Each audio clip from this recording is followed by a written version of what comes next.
So I recently finished reading this book, Tactical Guide to Women. It's a great book. I recommend all men read it. There's another book too, The Tactical Guide to Men, and that is for women, and it's by Shawn Smith. This book has so much information in it that I could not go through all of it. So I just took 10 strategies at the end of the book, and I'll share those with you. But really, you got to read this book. Read it before you decide to get married or have a woman move in with you. Man, it's a messed up world out there. So the book is divided into 3 parts. The first part helps men understand themselves. There's a lot of that in here. It's self-help in that regard. The second part is about understanding good women and avoiding bad ones. The problem is, I think there's more bad ones than good ones, but it's just my opinion. The third part is focused on the common mistakes men make, like legal ones. Getting married, which is a huge, huge risk. And trying to get a woman to sign a prenuptial agreement and so forth. So the 10 strategies for keeping yourself honest about women. 1, reject wishful thinking. This is when we wish something to be true or want to believe it is. The author says men ignore the warning signs, and these have to do with optimism and wishful thinking. There's a difference between the two. Optimism is when you say, I'll be able to retire early if I work hard and invest wisely. Wishful thinking is, I'll play the lottery. That'll work. The second one, heed warnings from family and friends. If your family and friends are dropping hints or acting oddly around your partner, listen. And this could be even her family as well. It doesn't have to be just yours. Look at Meghan Markle. The dad was trying to warn Prince Harry about Meghan. What's that tell you? Huge red flag. So the author says to challenge your own mindset in this situation. Don't just shrug it off. Heed those warnings. 3, respect your intuition. Now this isn't magic or ESP. Intuition is that little voice. It helps you to preserve yourself, to protect yourself. I think it's probably God speaking to us, but maybe not. Our minds speak to us through indirect channels like bodily sensation, anxiety, unease, or dreams. See, that's spiritual in many ways. So I think it's probably God speaking or an angel or something like that. 4, be honest about her bad behavior. Acknowledge what is happening before you, what you see. The optimistic man wants to believe she's just having a bad day, and he's trying to make excuses for her. Oh, it's nothing, but don't rescue her from the consequences of her behavior. We know women are immature a lot of the times. They don't act rationally. They react. They use their emotions to get what they want.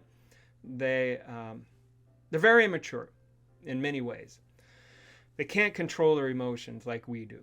So you still can't let that slide. 5, be honest about her sexual attitudes and appetite. Whether a woman uses sex to manipulate or has a libido that doesn't match yours, don't get suckered into the fantasy that your sex life will improve after you commit to her, even if she promises it will. That's probably the number one reason most men get married is for sex. They think they're going to have regular sex, but it doesn't often work that way. Especially if you let your body go. If you were in shape when you met and she was your girlfriend, but then when you got married, you just kind of, you don't care anymore. You let yourself get fat. You just lay around. You're lazy. She won't be attracted to you. So there's things you need to learn that might assist you in that. 6, reject white knighthood. In Hollywood movies, the white knight rescues the girl who is distressed, or in recent Hollywood movies, they rescue the bad girl or the emotionally damaged one and saves her from the bad, bad world. The author claims he's never seen a truly altruistic white knight. These men pursue troubled women because they believe they cannot attract a healthy woman. Don't be a white knight. Don't be a simp. I'm assuming they mean the same thing. You just make a fool of yourself. Guys will laugh at you. Girls won't respect you. 7, know when to tap out. Don't hold on to an unworkable situation. Let it go. People have a tendency to say, oh, I've invested 2 years of my life into this person. I can't give up now. Yes, you can. So embrace reality. If you suspect it might be time to break up, talk to her about it. Don't let anyone convince you that marrying, having children, or otherwise will eliminate those problems. It won't eliminate the problems. In fact, it'll make the problems worse. So don't be afraid of losing her. You won't regret it, trust me. 8, acknowledge the common denominator. If you hear yourself complaining that every woman treats you the same way, it's never good. Then it's time to explore the possibility that you might be the problem. You see, so if you're complaining like, oh, all I do is meet these terrible women, these blah, blah, blah, you might be attracting those women to you. I don't know how much of the law of attraction is for real or how much of it is not, but it does seem to be real in this case. You draw in the people that seem to reflect your internal sense of self. You know, if you're in a dark place internally, even if you're not showing it externally, you're going to draw in those dark people. I've done it. It happens. 9, use time to avoid self-deception. Don't succumb to life-ruining fantasies. Avoid fantasy land. And we can lie to ourselves for a while, but it gets harder with time, especially if you're paying attention to red flags, warning from family and friends, and your own intuition. Use the time wisely. Don't be deceived by her or yourself. We have ways of deceiving ourselves. 10, avoid the chronically angry. Now, these are the feminist man-haters. This is why men are avoiding marriage, fatherhood, and women in general. You know, you got the MGTOWs, you got the incels.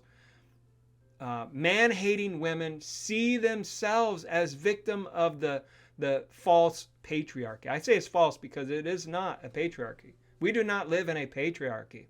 We live in more of a matriarchy where the women have the power, but the men do not. Look at the criminal justice system. Look at the legal system.